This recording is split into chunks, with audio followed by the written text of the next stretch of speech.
paasan da nga doon wax sànq ci wàllum tabaxum douche ndeysaan mu may fàttali sama waaja ma ngaa la waxoon waaja doon tabax appartement ba saago saas tabax këram ñëw di xool ak architecte bi mu ñëwee taxaw fii ne ko bon ici je pense que fii mën nañ fi def le salon ah fii salon bi mën na fi nekk ñëw nii ne ko bon fii waaw fii place bu baax la pour chambre à coucher bi ah bon patio bi nañ ko defee côté bii et puis douche ba nekkee nii ni muy expliqué ndekete moom am na lu génn ci moom ca fa mu taxaw di expliqué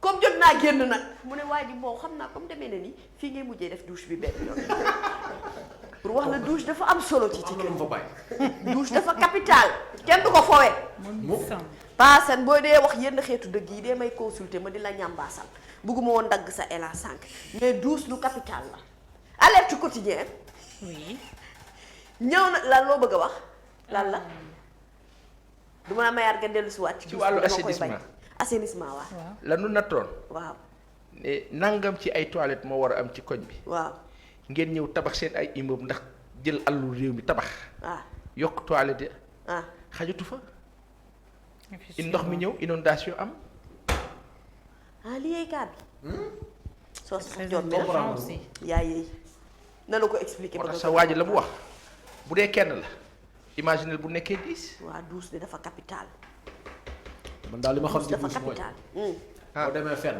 te bàyyi ma téye ko jaay soo si taxawal waaw dafa gan taxawal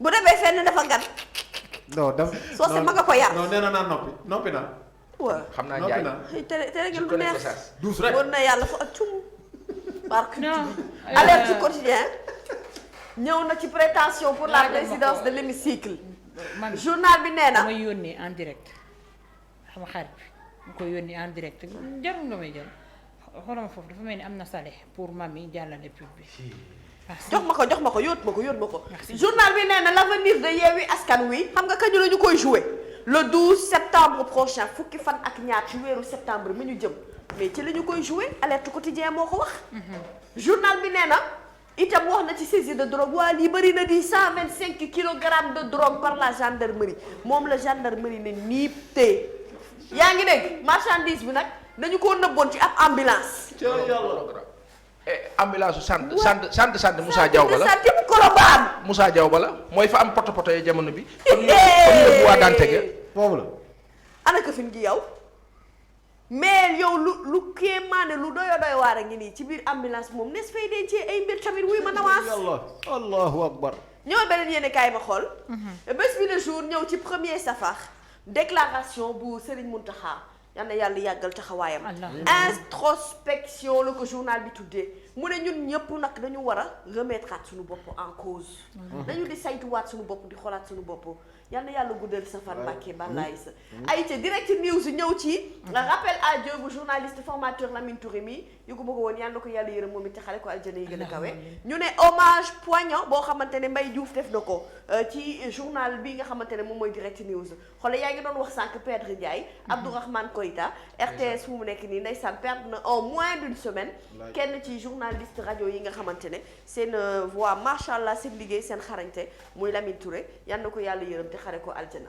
alors enquête ñëw ci 14e législature mu ne benn opposition boo xamante ne jubóole leen du yomb de difficilement réconciliable moom la enquête wax ay accusation Ousmane Sonko pendant campagne électorale bi nga xamante ne brandir na ko ay leader Aar Sénégal yu attaqué ak Pape Djibril Fall mi nga xamante ne dañu ko taxé de 84e député de Benno Bokk Yaakaar neutralité bu taas bu PDF incomprise par les partisans de Yewwi Wallu ay députés non inscrits ay postures yoo xamante ne daf leen di permettre ñu jël le lead d'une troisième voie lii yëpp tax na nag ñu ne jubóo gi dina jafe lool ci biir opposition bi ayca doxalal waaye yow lii yow lan la da ngaa planté tey wala lu la dal 24 heures ñëw ci troisième candidature wala troisième mandat journal bi nee na de quel surplomb la ñuy xoolee peuple bi moo ma jaaxal waa lii yabaate la wala lu mu doon moo jaaxal ñëpp mais laaj baa ngi nii laaj bu am solo bu 24 heures chrono samp tey def ci nataalu Mame Mbaye nag teg ci ki nga xam ne moom mooy Bamba Fall source a ñëw ci entretien di am ci diggante maire bu Mermoz Sacré-Cœur ginnaaw audience polémique bi nga xamante ne ñu ne am na ko ak président de la République Macky Sall Alioune Tall livré wu na de journal bi nee na wax na lépp ak chef de l'État politique rek la ñuy waxtaanee ci seen audience. Barthélémy Diaz lui aussi mu ngi doon jéem a rencontrer président de la République moom moo ko wax nee na pour dire qu'il n'y a pas de quoi fouetter un chat coow li daal jaru ko fi daal moom. En tout cas mu ngi saluer esprit républicain bu Macky Sall journal bi ñëw na itam ci risque encouru par les pros de Adji Sarr après la saisine de la Cour européenne sur l'affaire Sweet Beauty lancement des lan am na fi lu fi manqué de wala. waaw am na lu ñu tëb foofu. waaw pour le soutien à la candidature de Khalifa Sall. Kaolack ñu ne moo ko tànn journal baa ko wax source A alors critique. gisuma ci kaw Sadio Mané. Narrière ma xool. léegi waaw mooy léegi gisuma ko woon butéelub sàngar bi. ay waay Sadio Maajo baal ma xam nga ne Sadio Maajo gisuma la woon Sadio Maajo du ma la gis di la romb mukk ci àddina loolu duma ko def traditionnelle prise de photo di Bayern Sadio Mané au devant de la scène sans verre de bière à la main. du ko laal doo ko téye du ko laal mukk. doo ko yor. ku tukki soppeeku yow la neex. yow sa yoon nekkul ci bière yow. Ami Samb man gis nga Sadio tukki rek man soppeeku mbaa nga tuub yar yow bi la ne neex. ci moom man daf maa yéem. éducation bi ne ci moom man daf maa yéem. Bayern Munich Bayern la ville la plus riche d'Allemagne ñoom li leen xam tradition la alcool kii mandi mais dañ ko organiser dañ ko structurer ñoom. yaa ngi dégg. du naan comme Sénégal yi sunu naan yi dañ ko structurer. Sadio Maajo nee na laalul beer. Sadio Maajo nee na laalul vin du rouge du blanc. Sadio Maajo nee na laalul martini. nee na laalul ballon de rosé. da ngeen may laaj fu ma ko xamee luy seen problème culture générale. culture générale laa ko xamee. Joni waaxu xamul martini ci yéen. ban culture générale. man Joni waaxu daaw la leen seetaan film. Joni waaxu. xamu leen ballon de rosé. moo xam nga Joni booy waaxu. toog à table dina la tegal vin en masse. Paa Assane nag tuuma ngi bëgg dugg mu ñaaw de. Joni Walker. ñaaw na ba noppi. luy dina loolu gën a ñaaw Joni Walker xam nga ko. mooy kan. kooku Joni xanaa Walker ci film Indiana Jones. jaay kooku mooy naan waaxu. naan waaw paaye ko tudd Joni waaxu. gis nga boo ko naanee boo doon daw 1 de 100 ngay daw. Mbaadu. Joni waaxu lañ ko tuddee waaxu. Illallah Sadio Maajo de. deful boobu internet yi dañu neex. kii nee na Sadio Mané demoo réew ma judduwaat. déedéet. wala bëgg bokk lu wala mais sérieux xanaa xam am na ñu bëri ñoo xamante ne complexe moo leen di dugal ci lu ne. c'est vrai. dañuy ñëw bëgg bokk. gis nañu gars yi daal ñu ngi laal ci taas yi ñu ne waaw laal ma tekki laa. gis nañu ñii ñu ngi tux ñu ne xaaral ma tux am na ñoo xamante ne loolu rek leen ciy dugal complexe. nit ku baax da ngay gëm sa bopp Sadio Maajo xam nga ne su gisuma ko woon su ma la gisoon du ma la romb rawatina nga def. dama lay woon complexe xam nga fan la njëkk a commencé. ñëwal da ngay gis ku def Paris benn at wala 2 mois. bu ñu bisee naan la wesh tu sais naan la wesh. ben wesh waaye di la jaay non mais naan la xoolal non ma mère je te jure wala. wala xoolal naan t'as vu pas. voilà. tu vois pas déedéet ku def États-Unis kii nag 1 mois nag. t'as vu ñëw naan la but I mean you know. ak naa la yee naan ko waaw dëgg la kay. man du ma sonn. xoolal le geste où elle passe s'il te plaît. am benn problème. yooyu pardon. complexe yéen may leen ni suñu jàmm yéen. waaw su waxee ak yow waxtaan ba waxtaan bi ñun neex tous lañu xam naan la you know but I mean ma ne ko waaw dëgg la kay. ma ne la miinu ma Papa Ndiaye. mu jeex wax ji fee. wax dañ koy dafa metti. dossier Adji Sarr lan la vers le dénouement waaw bàyyi leen ba ñu dénoué ko ñun sonn nañu. yéen dafa mel ni am na benn sujet d'actualité fan yi daal Sweet Beauty bi yéen ngeen ko bëgg koo tegaat actualité lii du coow lii. lii du kaa bi. kaa yaa ngi fii lu ñu war a régler critique ñëw na ci diggante combine mu ne ak ay petits meurtres l'opposition renoue avec les démons du passé à lire nag ci page 4 ak 5 xam naa article bu xaw a bu doy waar lay war a doon. L'As quotidien ñëw na ci li nga xamante ne moom mooy un micro état au cœur du Sénégal loolu nag découverte royaume du suy la donc macha allah journal bi.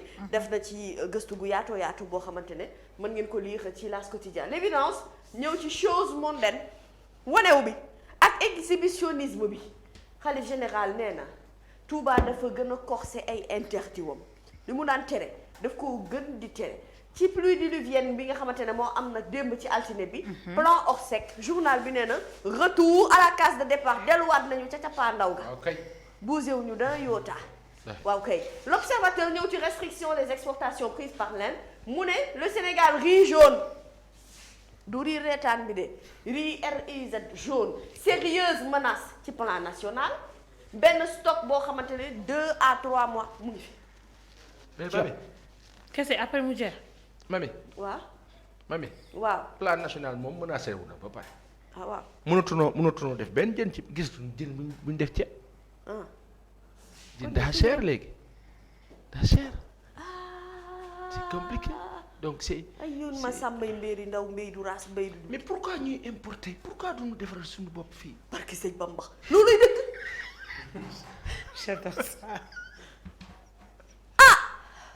mais looluy dëgg kat du romb mi nopp. yow sonn. su waxee nga ne la. waa léegi yéen teg leen ñu seen wet ñu leen di conseillé ñu leen di wax. bay fii. vraiment. bay dunde. importer ceeb 400 milliards 500 milliards tax mu xaj ci ñun. yow de da nga war di wax ñëpp di la dégg. sëñ Mountakha yal na yàlla yàggal taxawaay bi ñu ngi waajal incha allah màggalu Tuubaa bi yàlla nañ ca dem ak jàmm. incha allah màggal gii moom ku ma ca teree dem mag yow du ma ci bañ ba ici repose. dem par damay dem ba muy moom ba mu bari doole bu ñu paree door a dem defi émission yow soo saago saas. démb wax nañu fii dañuy waaj dem coupe du monde 2A TV bu ñu demee fajaro bi dañuy soppi tuddee ko alkataaru ci kattanu yàlla fekk la fi woon moo tax ma ko doon bantuwaat. waa la répétition est pédagogique Abdou Fall. waaw dee taxawal. loolu am na solo. ba ma nee soose day dem dana demoo. loo ci teg. kaay. kaay fi. waa kaay. ma la équipe technique. mooy gérer technique nga ne ma kaay looy lax. bàyyi ma. waaye bu ngeen gisoon ki koy. non garaaw mën ngeen a dem. déedéet man dama ne ñi ñoom ñoo ne yow soose yow doo dem ma ne waaw.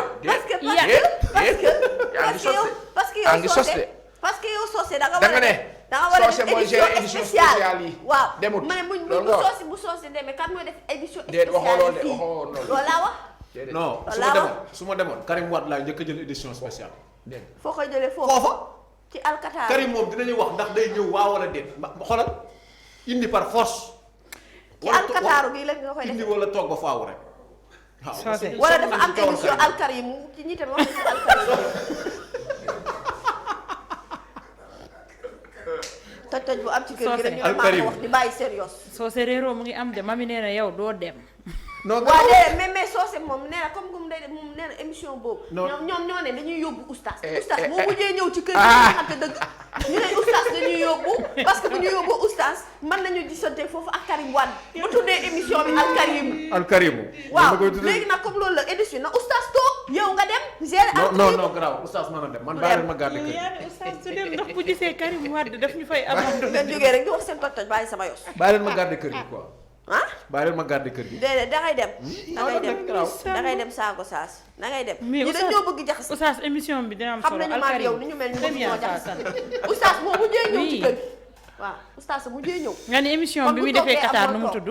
yéen a ko fi wax démb alkarimu. man mii. yow ak sa papa Assane Seck yéen a ko wax. man waxuma loolu de. yow kii nu mu tudd Gajaga indiwaatal film bi. waaw yow ñoo ko wax interview ak ministre de l'eau et de l'assainissement yow yaa ngi wax ba tey plonger dans les eaux avec Serigne Mbaye Thiam yaa yéey tuddee ko plonger yow l'observateur nee na plonger na dugg na ci biir ndox ma ngay expliquer nag débordement des fleuves équation inondation ca Ndakaaru ma ngay expliquer problème ba ca Touba ak milliards yi ñu ca dugal yépp observateur taxaw na ci ñëwal la dépêche ñëw ci remise des prix aux meilleurs élèves journal bi nee na institut islamique El Hadji Abdoulaye Niass bu Kaolack macha allah moom mooy fête excellence bi jaadu na. bokk na ca Kaolack macha allah yàlla na seen jiglaay. le quotidien présidence de l'assemblée wuy ma. Gossas. Seck Koor coow laa ngi choc des ambitions le journal ba wax ca Yewwi Askan Wi xam nga lu tax. Ahmed Aïdara nee na moom moo gën a légitime ci candidat yi. li ma la mën a xamal daal mooy. ndax xam nga fu ko Ahmed teg. waaw. Ahmed Aïdara nee na li tax mu gën cee légitime gën cee yëy ci gën cee jege nekk président assemblée mooy. Yewwi dafa am plus de 50 sièges. moo ëppi siège wàllu kon nag candidat bu warta mën a jóge ca wàllu nel benn. ñaar bi ñu jubee ci wàllum législative yi ñëpp daw fàqi dem ci liste nationale bi moom kese yi jàmbaar yi góor moo taxaw ne man département laay taxaw ndax département moo gën a metti ñett yàlla def département mu am ci ndam. ci leader et signataire. ci leader ya fa nekk yëpp ci Yewwi Askan Wi. kon nag bu ñu dee xool légitimement rek ak li leen seen statut parti may ak leen lu ni mel moom mooy candidat bi nga xamante ne moo ci gën a yëy nag gën a jege. si on suit li lay coow li logique pour logique. soo se waaw wax na dëgg non wax na dëgg foofu nga daanele foofu laa doon jëm parce que booy xool signataires yëpp conférence des leaders mel na moom rek moo ciy député waaw. mel na moom rek. gën a jege gën a parce que gars yi dañoo dawoon ci liste nationale ba invalidé nañ ko. moom moo amoon fit dem ci départemental. moom rek ci leader yi moom kese kese. signataire yëpp. te donc moom rek a fa des. ci leader donc voilà bu ñu toppee logique pour logique. lu war a mën a nekk la. jëlal. bonne chance en tout tey cas ñoom ñii tey dañuy def benn réunion tey. pour statuer sur ça ah oui am nañu réunion tey. d'accord loolu fay for nañ ko ci weewu bëy. waaye amit jëlal. bu la neexee jëlal. fabal kon fabal. en tout cas bu la neexee fabal on lui souhaite une bonne chance. en tout cas bonne chance bu dee sa njëg laay la. bonne chance. te xam nañu sax ne dina la jëkk incha allah ay dara. mu ngi noonu kaay ma wax la nag. bee ci say weyi tànk. loolooy dëgg. fu ragal féete day xañe wërsëg. akay dëgg. nit ku ne fa nga nekk doo fa toog xam ne sa teraanga fa la ne nga jël di siyee baraas ba nga toog ñun loolu duñu ko def. mais loolooy dëgg. waaw kay bàyyi dañu lay campagne ba mu baax nga dem ca assemblée nationale nekk fa président maa wax li les échos ñëw ci rocambolesque prise des gendarmes la mandat de douane Kalifourou région bu Kolda journal bi nee na ca ambulance ba lañ ko def de pas Assane ambulance ba ñu intercepté ko mu am lu toll ci 135 kilogrammes de chanvre indien lan. centre de santé Colobane ba ñuy yóbbu waa Dantec ya fa la loolu xew xaw ambulance bu mën a xaw ambulance su kan la. waaye ba pare yow ñu jàppale lu nag yow ngay jéem a corrompre nag. muy ñaareelu délit moom koy ñaari délit boole. muy jéem a corrompre am nga fit lii nag mooy leçon de civisme bonne gouvernance citoyenneté de la première femme procureure de la République du Sénégal Dior Fall Sow. dafay plaider nee na pour un Sénégal bu juste. waaye Sénégal itam bu gën a riche. nee na parce que ku ci nekk am nga sa avis ci naka nga war a comporter woo mais que personne ne se comporte de cette manière. ak yeneen yoo xamante ne nii wax na ko ci biir. narrière bul dem. Fassane dafa am koo am ci ligne bi mën nga ko dafa am ku nekk ci ligne bi. oui dafa am ku allo nekk ci ligne bi. allo. oui. allo. Allô, oui, je vous entends. c'est kii ñu am ci ligne bi moo la Oumar Ngebane directeur commercial bu RTS. oui. monsieur Ngebane. Oui, bonjour. waa xarit sama gëj na ma laa dégg waay. Mais nam naa la ça fait longtemps. ba a ngi si jàmm. Ça va mais dama bëggoon. dafa am nii yaa ngi en direct sur 2A TV. allo Pa Assane. yaa ngi may dégg. déggin bi moo leerul. déggin bi moo leerul. Mbayanta dimbali ko waaye mu dégg bu baax. allo. allo oui. léegi yaa ngi dégg bu baax. waaw leerul mais xanaa ñu jëm ci rek mais leerul na. alors en résumé Alassane Samba Diop jaar na fi sànq. waaw wax na ne ñoom dañu gagné woon appel d'offre bi à 730 millions. waaw nu toog diir ñu xamal leen ne RTS ñëw na dugal 900 millions. mu jaaxal leen.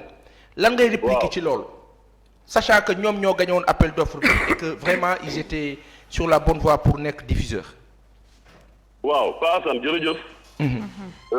maa ngi lay gërëm di la sant. di gërëm aussi ñu nga nekkal ko ci plateau bi. jërëjëf. je pense que problème amul. entre RTS ak E-Media. parce que ñun ñëpp benn lañu. Alassane Diop boobu ngay wax sama mag la. Mamadou Ibra Kane sama grand frère la. oui. ñëpp dañu jàpp ni benn la ba pare coupe du monde bi dafay jàll. c'est pour un moment. donc RTS moom position mooy amul conflit wala contentieux entre moom ak E-Media. E-Media moo am contentieux ak New World TV. ok. parce que wax ji dafa simple. FIFA dafa am marchandise bu muy jaay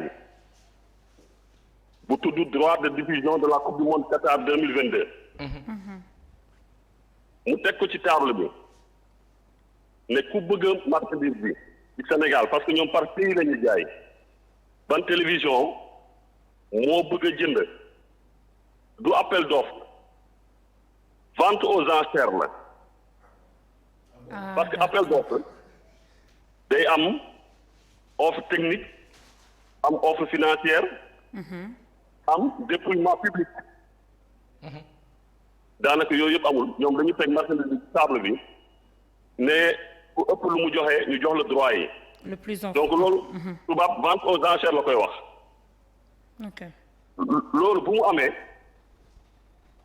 kooku suñu naataango E-Media proposé 700 et quelques millions mu ëpp mu nekk proposition bu gën a mag par rapport ak yeneen télévision Sénégal amoon na yeneen ñett foog naa wala ñeent yu nga xam ne aussi proposé woon nañu waaye lu ñu proposé woon sori woon na loolu mun naa joxe RTS par exemple RTS moom mu yoon ci ay 300 millions donc prix bi ñoom ñoo ko indi foofu yeneen télé yi tamit lu ñu joxe woon sori woon na 700 et quelques millions yu E-Media proposé comme moom day jaay waa ji day jaay rek New World TV mu ne ah yow de lu nga proposé moom dafa bëri kon yow laa koy jox waaye nag comme man FIFA daf ma tënk ci ay délai yooyu da nga koy respecté parce que ñun man mii di wax ak yow ñun délai yi ñu teg mooy 24 août soo leen fayul xaalis bi ñun dañuy nangu suñu signal jaay ko keneen parce que FIFA ci boppam dañu jox ay délai dañ ko war a fay xaalis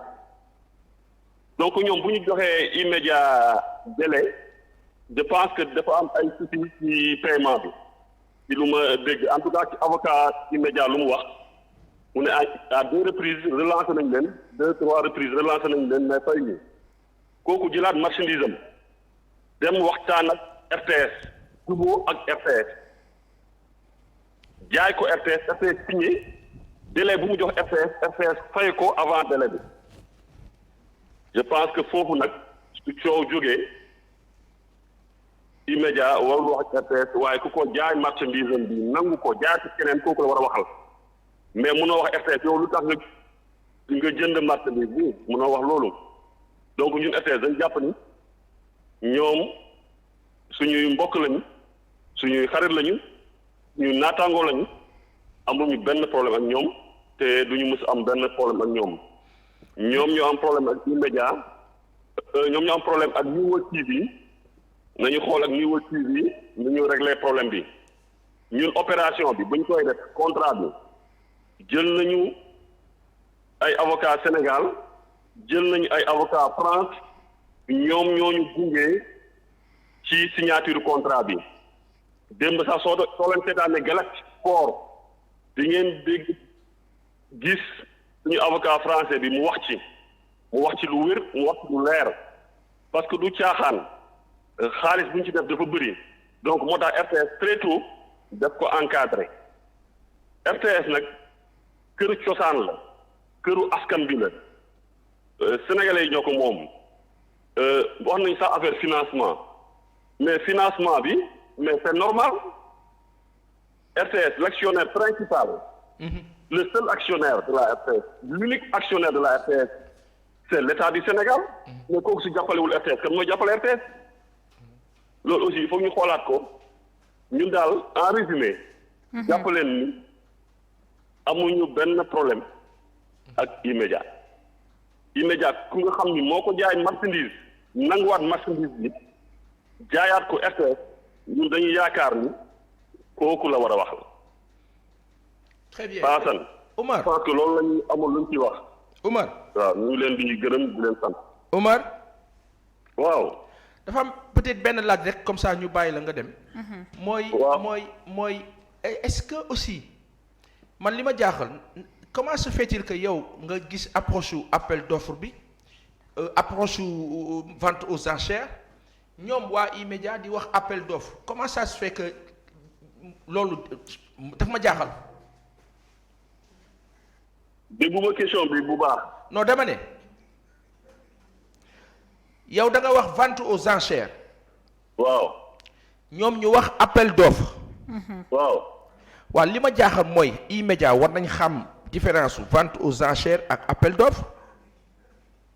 waaw moom laa la wax léegi sànq ci sama intervention xam nga soo ne appel d'offre dafa am lu tënk appel d'offre appel d'offre day am offre financière am offre technique am déploiement public lan ñëpp dañuy toog ñu génn këyit yi ñu ne kii moo am meilleure offre financière kii moo am meilleure offre technique donc moom la ñu jox affaire yi mais yooyu amu ci. ok yooyu amu ci.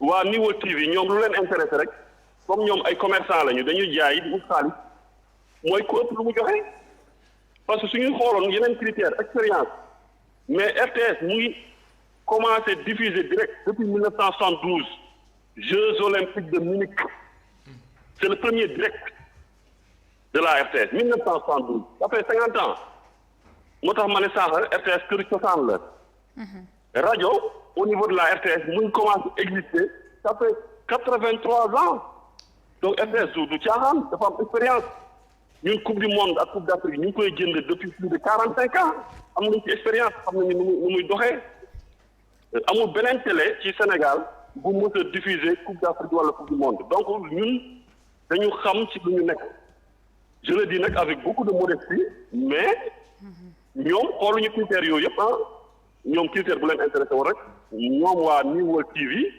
mooy le plus offrant c'est tout. jërëjëf Omar Ngebane yow yaay directeur commercial bu RTS. non bëggoon naa corriger foofu parce que sama position à la RTS dafa évoluer. waaw du ma directeur commercial u RTS. lan nga je suis conseiller du directeur général chargé des droits sportifs et de l'acquisition des programmes. ah d'accord. Ngebane ba ma lay xam kat yaa doon directeur RTS madame Potin. ba ma lay xam yaa doon directeur commercial ba kuy directeur commercial léegi. madame Potin la tudd. d'accord. jërëjëf merci. jërëjëf ñun ñu waa Genève yooyu nga nekkal. merci jërëjëf bien bonne journée au revoir. merci. waa léegi merci doy na waar. Naboucor Mami Samb Socé Ndiaye. am nañ ñaari parti yëpp. voilà ñii duñu wax appel kii d'offre wax na appel d'offre. kii wax vente aux enchères kii wax na dañ leen suufu. kii wax na jënd ak jaay la dañoo fay lu ëpp. jàll na nit ñi sans commentaire ah. voilà. sans commentaire. sans commentaire. oui. ayca. ajaratu. ñëwaatal tuuti Nariel. mu nga woon ca waa Yewwi. Nariel. ñëwal. Nariel mën na ma rey. Nariel. waaw. Nariel. ah ok de foofu yaa ngi woon ca Yewwi ga. ca Yewwi ga. Yewwi ga wax non naa ci ba noppi. fii la nekk bii weesu ma ko woon les échos. beneen bi ci topp la weesu na ko xool. c'est bon. oui c'est là. waaw mais bii mooy quotidien national Le Soleil festival des maîtres chasseurs. Main basse sur la primature gouvernement assemblée APR enfin levé pouvoir loolu le vrai journal wax ñëwal ma xool. mais mami bala ngeen di sori. waaw. ca mbirib Yewwi boobu. waaw. diggante Ahmed. ah tu parles de la candidature de Ahmed Aïdara. Ahmed waaw. Lamine Thiam ak. Barthélémy légitimement laa wax ca ñoom la ñu tënkoon ci seen conférence des leaders ba. militant du jiitu leader. wax de dëgg rek te Yàlla tax te leader yi ka ca des ca liste ba Ahmed Aïdara la. waaw mooy ne légitime. après nag coow li dëgg rek la yàlla bëgg le reste de la discussion c'est quoi Ahmed mënu ko parce que amul niveau dañuy wax rek li nit ñi di wax ñenn ñi wax bi loolu la c'est-à-dire oui légitimement c'est lui mais est-ce qu'il a le niveau lu légitime déglu leen bu baax lu légitime ama wax bu nekk dañuy wax dëgg te yàlla tax mbir mi bu ñu nee vote ñu ne Ngalla Mamy Samb nangam ñu ne vote ki gagné bu fekkee ni da ngeen di xool niveau bu mu bokk ci vote ba bu si bokkee rek yéen a ko légitimé bu gagné jox leen ko yëfam waxtaan wax dëgg ca la Sénégal nag après nag mën nañu wax ouais mais tu sais la présidente de l'Assemblée nationale il faut que fii 62 ans. ñu wax rek te yàlla tax ay nit yu jàng ñoo yor Sénégal yu am xam-xam lool ñooy détourné ñooy jaxasi dëkk bi ñooy jël suñu xaalis ñooy def plan décennal ak la ca des inondation jógu fi danoo jàng ba ne ar où est le résultat. boole ci ñooy wax waxee. le débat ne se trouve pas à ce niveau. beneen affaire bi may wax nag mooy yéen waa Yewwi Askan Wi. ak waa opposition intercoalition Wallu fexe leen ba bu leen kenn dégg. bu leen déggee bu leen déggee man Ba Assane dama am laaj. baal ma daanaka. ci li ngay wax la. barke maam Khalifa Ababacar. sama laaj dootoo mooy mën a daaneel doo ko bàyyi mu laaj. sa laaj moo la yow nekk président de l'Assemblée nationale yor sa bant.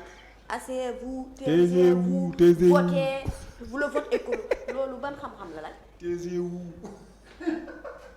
tontu ma ah. dama lay wax ne la gis nga waxtaan. pour mu leer da ngay wax li nit ñi di wax. ak li ñuy dégg ak li am. waaw parce que nag de tout le temps nag de avant muy nekk maire sax d'ailleurs ñii dañ doon wax ni oui est-ce que il a les compétences pour ça a toujours été son cas.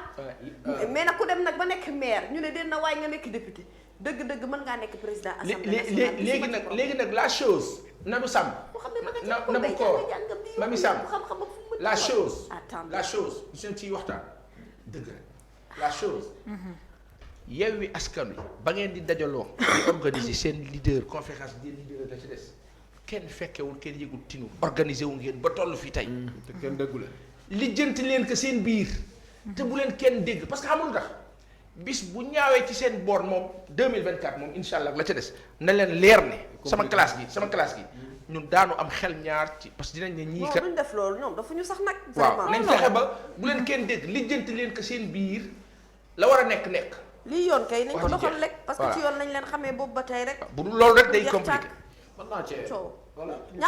ñambaasal waaw li mu wax loolooy dëgg de gis nga ñiy wax naan ay problème de niveau bi yooyu. gis nga dëgg bi mooy ñoom ñoo investir Ahmed ñoo ko tànn investir ko. bu doon loolu kay moo tax ñu koy choisir ñoo ko tànn mu dem gagné. waaye ma ne n'oublions pas que assemblée aussi du président rek da nga am 8 vice président 8. voilà yu lay assister. am 6 secrétaires élus. c'est ça. am ñaari questeur donc affaire bi du présidence bi kese. maîtriser nga assemblée de yow mii. te soo xefee am assistant parlementaire teg ko ci. maîtriser nga ko dina ko poñe assemblée. soo xefee dinaa la ci wax loo xam ne damay bàyyi bañ leen installé ñu def édition spéciale sur l'assemblée. baax na du lii moo tax ma ne leen édition spéciale sa yëfa. soo xefee xulil Nabou Samb Mamy Samb lu la neex waxal. soo xefee am assistant parlementaire bu lay conseiller. waaw donc affaire bi du njàng mu rëy. asseyez-vous daal taisez-vous votez loolu moom jarul njàng mu kenn sama beneen ñu jàmm loolu moom man ne ku ma fa teg sax man ma nekk fa naa la tong déjà communication bi dañu xaw a faussé côté boobu ci côté média yi parce que boo gisee ni ñuy seen titre yi ñuy def rek tu as l'impression que dafa am guerre seen biir. te amul waaw non dafa am ruubekat yee ko bëgg. voilà dafa am lu tënk coalition bi. te loolu boo ko waxee ñu suivre logique pour logique Ahmed mooy leader bi nga xamante ne kenn peut-être militant mënu ko jiitu. ci fànn wi bu ñuy doon xool rek moom moo fi sës xanaa mu ne man bokkuma. bu boobaa ñu mën a jiital keneen dañuy wax logique rek pour logique mais waxuñu ko dañuy propagande pour rien ñun ñoo mag loolu on n'a pas ça vraiment lenn mën a nekk lenn wuy ma au-delà lenn mën a nekk oui ñoom seen biir waxtaan laa la wax nañu waxtaan bu juboo mais légitimement laa wax au vu de ce qui s'est passé et en interne comme en externe yoon bi ñu tegu ci conférence de leader parce que bu fekkee ne conférence de leader waa ji da cee bokk. ci la bokk. waaw bu tey da cee bokk ci la bokk. waaw bu réunion jotee. ñoom du ñu 19 leader xaw ma ah. du ñu 19 leader xaw ma daal wala. je sais même pas ci lañ bokk de bu fekkee ne leader la. leader yëpp bu ñuy bokk. parce que li faut seen jeu wala li bokk waral mbir mi coow li mooy liste suppléant ya ak titulaire ya dès lors que la liste de Ousmane Sonko ak ñi ci des jënd nañ ko fa moom il était le seul parmi la conférence des leaders ña fa nekk. le seul bu dem ci département bi. le seul. Gagné ko tombé Barthélémy Dias mi bokkul ci leader yi. bokku ci leader yi. bokk ci. gagné ko au la main. ci leader yi donc ci coalition bi Ahmed moo ko ëpp grade ci coalition bi. voilà donc si sont ces choses là bon après nag les gens diront tout ce qu'ils veulent. mais la logique elle est là. waaw ma ne les gens diront ce qu'ils xam veulent, on dira ce qu'on veut rek mu jeex tàkk. Mami Sam attends affaire bi diir kese la. attends problème amu fi. Mami attends. Oui. dafa am benn affaire bu am Ngalla. Corée du Sud coupe du monde 2006 xaw ma 2000 xaw ma lan Corée du Sud dóoru fi Italie la grande nation. oui. est-ce que dañoo ne bon après quelqu'un me dira non du benn mais logique la rek mooy que ku dóor jàll. oui. waa ji dóor na jàll na. waaye doo léegi nag après nag le reste tout ce qu'on dira ci ñoom seen principe organisationnel de conférence des leaders il est légitime. dóor la te waa ji da leen a dóor la rek da leen a dóor ba dara seen kaw loolu dëgg on avance ay fii kan la ci waawoon pël lii flagrant délit lañ ko jàpp moom yow looy jéem a violé yow tamit xale bu am fukki at ak benn yow lu sa problème Cheikh Boubacar Diallo mi yolom ngeeño rek. ah yolom ngeeño. juróom benni at 6 ans waaw juróom benn ñaar laa wax maa xalaa dóor yee ma yóbbaale juróom benni at yolom ngeeño rek. ah yow mii yow li hausse du prix du ciment ministre du commerce nee na dafa nekk en phase moom ak les cimenteries. Aminata Assome Diatta dafa considéré que seen demande nee na. dafa justifié. waaw léegi moom mu teg ko fan. wuyul Assome. yow Assome cimenterie yi ñu ngi ñuy assommé yow Assome nga war leen jàppale mu teg ko fan mais naka lañ mën a am ñetti industrie Sénégal ba pare ciment bi di gën a cher. dëgg. industrie yi kay lu mu gën a bëri ciment bi dafa war a gën a wàññeeku. dëgg. est-ce que xam nga rek. ciment. xam nga ci dara de da nga nekk ci chantier de wallaay loo yaa ngi wax loo maîtriser loo dund lu boo jëlee li constitué ciment lépp. li ñuy jëlee fii ci réew mi moo ëpp li ñuy jëlee bitim réew pour defar ciment. doo gis camion yooyu di yëpp ay bloc de pierre yu ngand yooyu calcaire bi yooyu. waaw loolu day bokk ci ciment bi. li ëpp solo fii lañ koy jëlee ci réew mi. soo si yow mi jaaxal. léegi lan moo tax mu gën a cher. ciment et puis ciment bi ay waay Sénégal. ciment léegi dafa am ñaari qualité ciment yu am saako yi ñaar la dafa am benn boo xam ne moo gën a faible dose benn boo xamante ne dose bi moo gën a kawe xooloo seetluwoo léegi ciment bi couleur bi ni mu changé. ay da ngay wax ko xuloog ciment yow. ciment xam nga man nag damaa. yaa ngi xuloog ciment. maa ngi xuloog ay maçon. waaw xoolal. ciment bu woyof bi léegi xoolal couleur bi xamul de xam ni couleur bi dafa changé parce que. dañu wàññi dose bi. ciment bi safatul nam safe woon bu njëkk. ciment bi dose bi baax léegi moo gën a cher fuuf calcaire bi ñu koy def rek benn produit bu ndaw la ñuy jëlee Europe def ko ci demal cimenterie nga xool ni ñuy toggee ciment li ci ëpp solo fii lañ koy jëlee ci réew mi léegi lan moo tax mu war a gën a cher góorgóorlu ñu mel ne man di tabax sawaay xoolal tonne ciment 85 000 léegi ñu ne la 90 000 ci lu jógee bërki démboo njaay 60 000 waaye yow mais Assome mii dinañu assommé bu ko nangu. Assome deful dara. baax na Assome day exécuté rek. bu ko nangu. kenn waru leen jàppale dañoo war a wàññi ciment bi. yow Sénégal yaa ngi bëgg a dee Mamy Samb. Mamy Samb sonn nañu. boo avancé wul du jóge ci ciment bi de. laa tabax fan yi léegi ñu ne la man liñ ma bëgg def du ma ko nangu parce que man ñu fu mu ne ñu may tabax te ñoom te laa la ko ñu ma. léegi ñu ne la tonne ciment 90 000 léegi. bu nga bañ ko. mais noo koy bañee da ngay tabax. du fa jóge de. kaasal bul tabax bañal. tabax sa waay réew mi c'est invivable. l'info bañal bul tabax laa wax bañal. il faut ñu dem Mamy Samb il faut ñu dem Sococim dem cimenterie du Sahel dem Dangote nga xool ciment bi ni ñu koy defaree nga xool bloc de pierre yi ma lay wax naan dañ koy dugal ci ay four mu lakk ko ba mu mel ni dóom ñu def ci produit yu boobu boo jëndatee ciment nga xool ñaari saako yi ma lay wax couleur yi. comme ciment kay foofu la toll xam kër yi di xoolal kër yi gaaw kër yi gaaw a daanu nii gars yi waxuñu la leen na ci biir. booba ciment baa baaxul. qualité bi moo amatut. misaal loolu dans soose li muy wax. xool leen kër yi ñuy tabax en banlieue ak ya ca des ak immeuble yi ñuy tabax en centre ville boo xoolee qualité tabax ak qualité ciment yi nga gis différence bi bokkul. muy gën a cher ci réew mi pour lan baadoolo yi di gën a rey seen bopp loolu liggéey yamale ko ci ciment waaye nga asom puus de tabaxkat yaa ngi ci seen soxla de demal. élection du futur président de l'Assemblée nationale l'autre bataille de Benno. wax ko ci kaw. élection du futur Benno xam nga yow ñu ngi wax kaawu Yewwi Askan Wi. Benno tamit pëcc xoola de. wax ko ci kaw li nga liir ko ci kaw. l'autre bataille de Benno. élection du futur président de l'Assemblée nationale. ñoom fu mu nekk nii ñoom it dañuy wutub candidat. non foofu nag moo metti du jàll. parce que fii xam nga Yewwi Askan Wi bu ñu waxtaanee nag jubóo ñoom dinañ gérer seen affaire. mais en fait dafa amul réeroo problème bi yëpp pëccëxoo bi yëpp bennoo la. Benno la voilà. beneen pëccëxoo baa ñii di. fee bu ñu xoolal waxtaanee Walf jubóo Quotidien nee na candidature Macky Sall conseil constitutionnel ñoom nañ xam li leen di gerte de ñoom nañ toog xaar ko de ñoom conseil bu ñu nelawee nañu xool ni ñuy nelawee de bañ a nelawee ñaari nopp. dama leen wax rek réew mi crise économique mu ne la fracture sociale journal bi nee na pourquoi malgré effort yi nga xamante ne moom président de la république Macky Sall def na ko yëpp sénégalais yi ba tey ñu ngi souffrir ci dundu gu cher gi pourquoi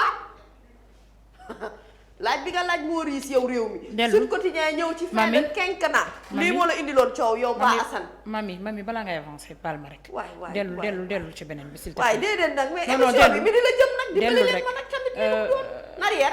on t'a montré 2 images. waaw. ce qui veut tout simplement dire que waxuma la cherté de la vie mais ñi doon am démb ñoo continuer di am parce que ñoo fi nekkoon ci ci état comment dirais-je gouvernement yi nga xamante ne ñoo fi jóge ñoo fi nekkaat.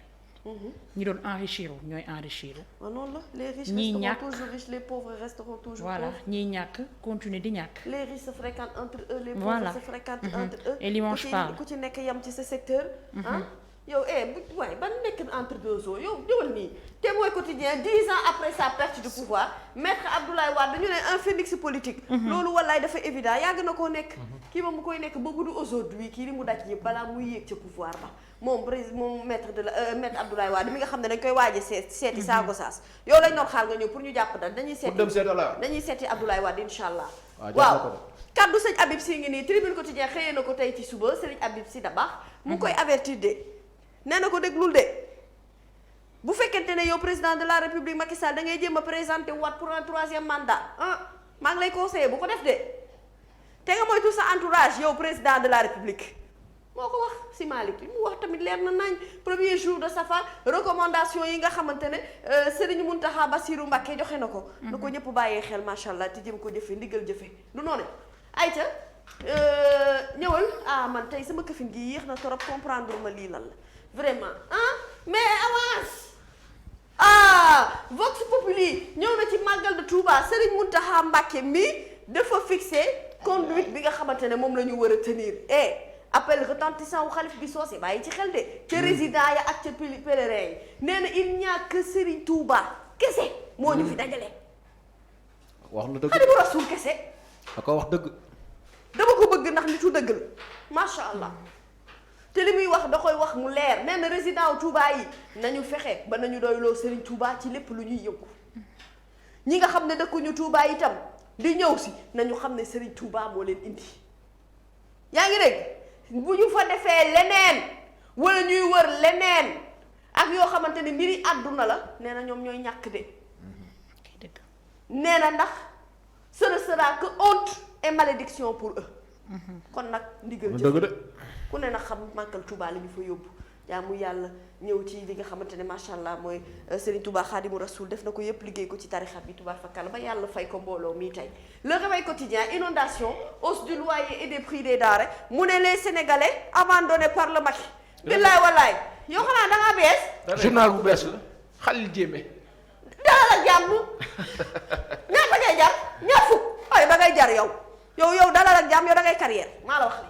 sunu lamb ñëw ci Lac 2 waa Lac 2 père Giri père Eumeu père Tapha Tine et si Modou Lo se dressait sur son sommet yow da ngay xaru rek sëñ Bam vraiment parfois ma ko wax waaye yow xale ya la dese yow nag arrêté nag la kan mooy xaru ci ñoom ñaar waay kii ki ci gën a rëy biir rek mooy xaru waaw borom Pikine gii di la roi des arènes yow may ma non Guédiawaye la dëkk nga ne Guédiawaye la dëkk fu mu dëkk Guédiawaye benn la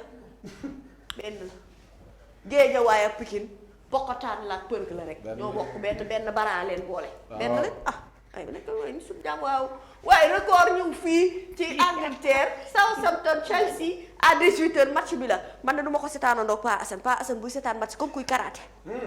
Pa Assane dana commentaire dana mbëkk dana kaj lu ne dana ko def match bii nag maag yow duñu ko seetaan. record nee na Koulibaly. le match du rachat seetaanandoo télé mooy Pa Assane. tournoi UFOA à demi xawma kii. U20 yi Libéria Sénégal à 20h30 mu ne Lionceaux yi dañoo bëgg a confirmer yàlla na ngeen confirmer ak jàmm ak salaam PSG Everton négocie encore enfin le bout du tunnel pour Gana dina ko gis day leer incha allah match bi laa ne Pa Assane du ma ko seetaan ak yow. ci kattan mu ngi mbëkkee di doon yow. basket baa ngi bal orange bi mondial 2023 bilan chiffré Cap Gorgui si redresse la barque tubaab fakal la macha allah. donc loolu doon na lu am solo loo bëgg ma waxal la ko te waxaluma la ko. en phase nationale Dakar 2022 demi-finale yow télé bi dafa neex ONCAV bi ngaa la nee na ma wax leen ne dëkkandoo Gelawaar jamono Ibrahima moo nekk à l'affiche Gelawaar équipe am la te moom Gelawaar équipe am la yàlla xaw na ma xët bu métti dama waxal lii tamit si waaye àdduna bi ba dégg ngeen ma tubaab fakkaat la ba de xoolal Gelawaar gi yàlla na am ndam comme mooy sa équipe wax ji jeex réew mi quotidien sport ñëw ci transfert wu Bamba Dieng yow mi doon wax ne déjà il compétit pas ak yooyu donc tubaar fakal la Lorient moo envoyé du cash. loolu baaxul. Pogba nag tenté na marabouté Mbappé ku leen wax lii équipe nationale bu France maraboutage. yàgg na ci ñoom. moom mi ne daa am ay problème yu rëy sax ak frère. maraboutage moom muy liggéey. la tubaab yee la daa xaxoon na ñaaw. ayca. mais xoo yi ngay daw. maa ngi nag wuy ma tey li ñu naan aw ma benn temps tey amoo benn temps. xoo yi ngay daw tey reyante woo mais man dama bëgg a xam télé bi xeetu neex gi ci télé bi mami bi ñu la xëtee pour nga wax ci ONCAV man dama tiit mais bon sama gars yi yéen a baax nag ah ci doy na waa dafa mel ni émission fii la yem mami. fàtte nga gërëm Xelcom pizza. Astar Nabou Samb. oui. Yewwi Askan Wi Nabou Koor sax. Yewwi Askan Wi bu leen kenn jaxase. bu ngeen waxtaanee juboo waxtaan leen ak Chérif waxtaan leen seen biir gérer leen ka. ngeen xool nu ngeen di def. solution day am kenn sonal. waaw voilà kenn sonal. voilà gérer leen rek gérer. voilà gérer pas d'histoire gérer.